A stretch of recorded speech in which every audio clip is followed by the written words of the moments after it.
What's going on, guys? Junior's Fishing Company with something I've never uploaded before. I've uploaded all of these videos over the last couple years, and I realized I've never done a Copper John video. There's probably as many Copper John videos on YouTube as any other fly, and I thought I would just join the club. I hadn't tied one of these in a really long time, and I thought I wanted to add some to my box, and then I realized I hadn't done a video, so here is said video. This is just going to be, the video today is going to be a little black and blue Copper John. The hook I've got here is an Arex 560. This is a size 12. I've been tying some 12s and a couple 14s, but today in the video I'm going to be tying on a size 10 just because I'm trying to fill my box, and you'll be able to probably see it a little bit better anyway.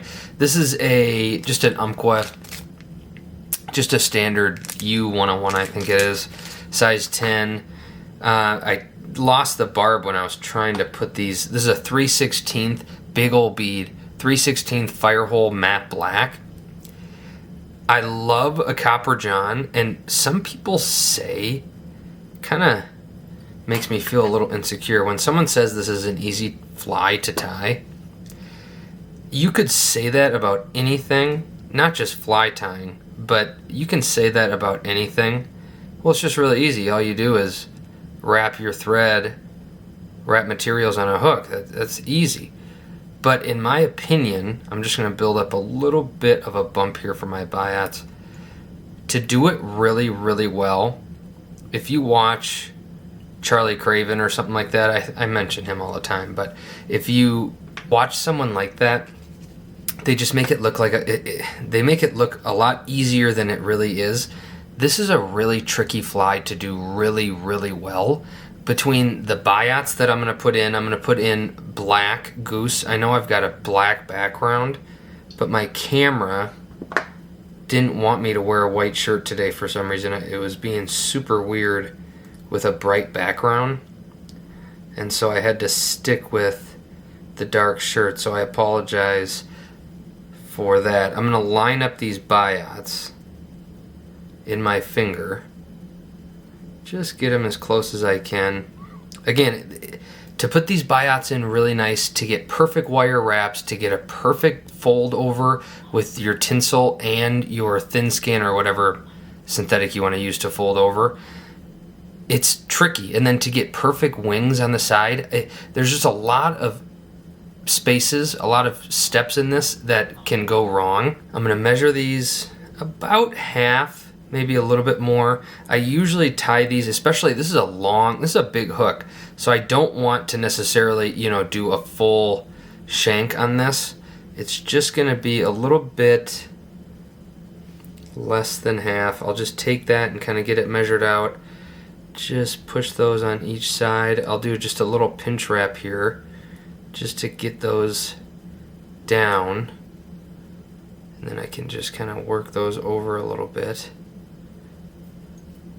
And no fly you have to tie does it have to be exactly perfect. I'm going to wrap up until I get to my lead. I just put down some .01 lead wire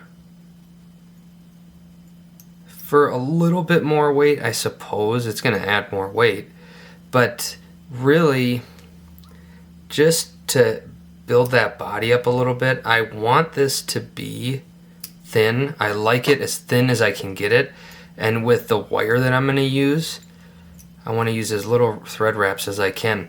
So I've got 2 wires here. The only reason I'm using medium blue is because I don't have Brassie. If I had Brassie blue, I would use that, but you can't have everything. I've got like 60 spools of wire sitting in front of me, and still you can't have everything. So I'm going to use blue, medium, and then black Brassie. And I've got 2 strips here. You're going to want to cut out or off quite a bit of wire, just because it's a cheaper material. You'd rather have an inch that you discard than be short. I'm going to put these right on the side. You can put them on top. There were a couple that I tied where I put them on top and the wraps went well, but it just makes it a taller bait instead of a wider one. I'm going to bring that all the way back right to where my tail is, or my tails are, and then I'll come back up, just doing touching wraps, going nice and slow. I want a nice even body, as even as I can get it. I'll kind of uncord my thread, and again I'm just gonna barely come down here just to build up a little tiny taper. And I don't want this wire body to be too long. I want it to be a little bit more than half, I'd say. I've kind of been messing around with different lengths and stuff like that of, you know, body to wing ratio, but I'm just gonna grab these, and I don't care when I tied these in, these two wires, I really don't care which one comes first, which one's second. The blue is gonna stand out more just because it is going against a black and it's a bigger wire.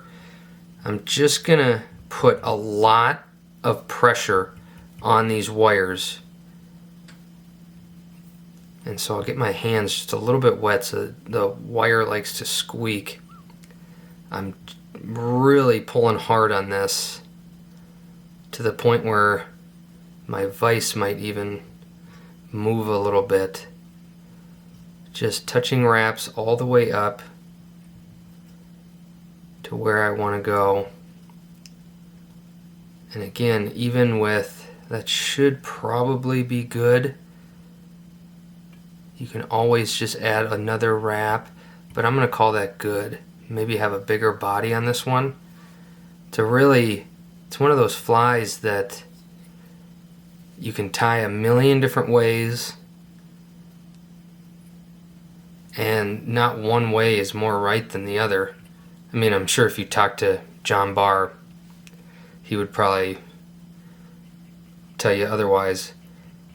But it's nice to have different, just a little bit variant in your flies, even if they're all the same pattern. So I'm going to come here. I've got medium hollow tinsel. This is teal. Again, I'm just trying, all this blue I'm just trying to match as best as I can. So I've got a little strip of tinsel here. This blue actually matches pretty well. It's going to be super bright under that UV resin. So I'll just come right here, just put that in right on top. And again, this is one of those little steps that can be really tricky, because if you don't have it perfect, it's going to show at the end when you put your resin on there and you look at it, take it out of the vise and look at it, you can see if it's off even half of a millimeter, which it looks like this one might be a little bit off, but you don't want to watch a 40-minute Copper John video. So I've got some thin skin that I cut just with like a paper cutter, and most people kind of go off the thickness of your thin skin to the thickness, the distance between your hook point and the shank of your hook, and so that's kind of what I go off of. A thinner wing case like this, they just don't look as nice. So if I were to mess up, quote unquote mess up, I guess it's not messing up, but I would err on the side of having it be too thick, too wide, I guess you should say. Too wide, because again, I'm going to come back here because I'm going to be picky. You'd rather have it be a little too wide, because when you wrap those wraps, or when you fold this over, you don't want it to collapse too much. You'll see what I mean. So that looks like it might be pretty good for me. So now the peacock I'm going to use, I do have some blue peacock, but I didn't want this to be too blue, so I've just got some dyed black. This is Nature's Spirit. So I'll take my peacock, and I'm just going to put it right on my side. Get that wrapped down there. And I want this, when I fold this over, I want the stem of this to face my bead. And that's going to let me wrap over that stem instead of wrapping over the fibers. And this is a pretty short peacock piece, but it had really nice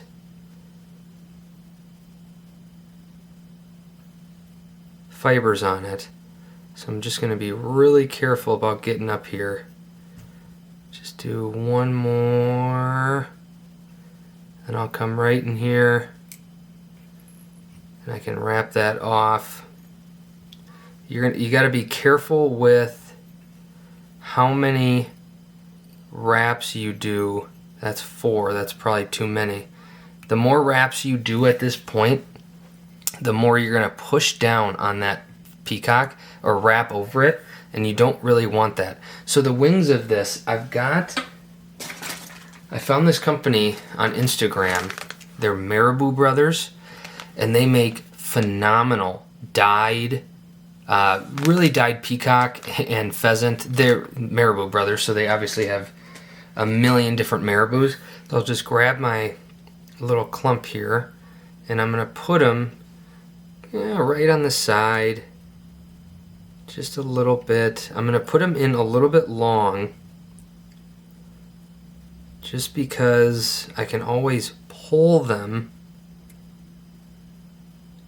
to where I want them. And then I can grab my second clump, and I'm going to do the same thing. Just come right in here. Got one that's just a little bit long, but I'll put those right on the side. My pheasant's kind of getting in my way here, but I'm going to come right there, just push down, get maybe 2 light wraps on there. Then I'm just going to even these out as much as I can. You can pull your thin skin up too,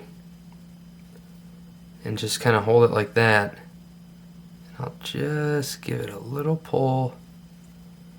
Got to do just a little bit more. You want them as even as you can, and again, you're seeing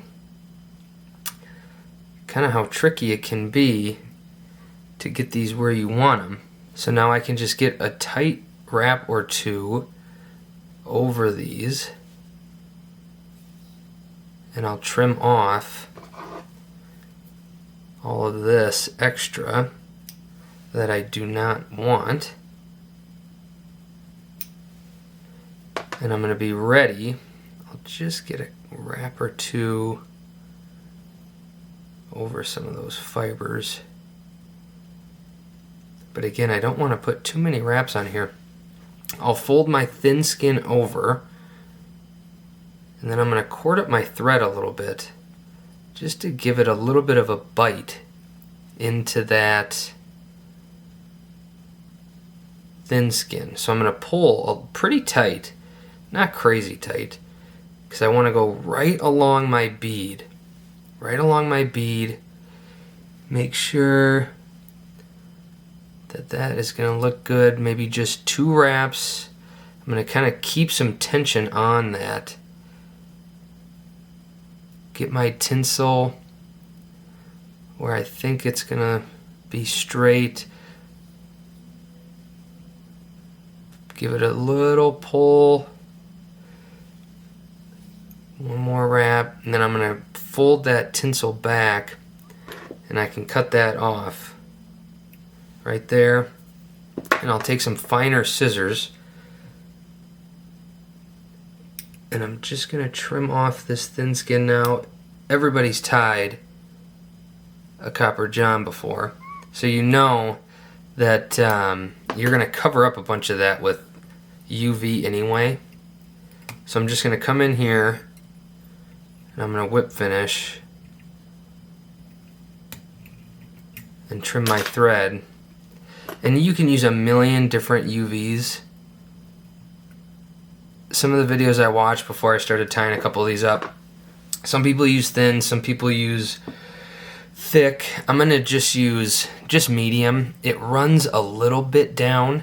The thin stuff, if you put thin on, it's just going to absorb into your peacock and your pheasant, and it's going to kind of go everywhere. So I would advise against using really, really thin stuff. I'm just going to I like a really big wing case. So I'm going to do a heavy wing case here, and I'm just going to push this stuff right on all of my thin skin, trying to avoid my materials. And I'm just going to add a little bit more right to the top. That wasn't a very good application. I'll just kind of push that up onto my bead a little bit and then back down. Again, I like a nice big wing case on this. And with my video lighting, it's a little bit dark, so it's kind of hard to tell exactly how it's looking. But again, nice and big, and then I'll cook it. Cook that up, I don't know, maybe 3, 4, 10, 2 minutes. It really cooks pretty quick. I love copper johns. They're actually a lot of fun to tie, especially once you get in the rhythm. If you've never tied them before, or you haven't tied them in a long time like I hadn't, they can be, you'll tie 2 or 3, 4, 5 before you really kind of get the swing of things. But really cool pheasant tail wings. I like the pheasant tail wings. I tied up a couple of these, maybe Christmas is on my mind, I don't know. But I tied up a couple of these copper and red. I really like these copper and red ones, how they turned out. But these wings are red whiting 4B hen saddle. Really actually pretty inexpensive feather for how many you get. Really cool pattern though, red tail. But a productive fly, whether you're in a stream or a lake, frozen water or ice like me, or open water, however you're gonna fish this, there's a reason it's so popular. It is just a super cool fly. Junior's Fishing Company. Like and subscribe. Drop some comments below. We'll see you on the next one.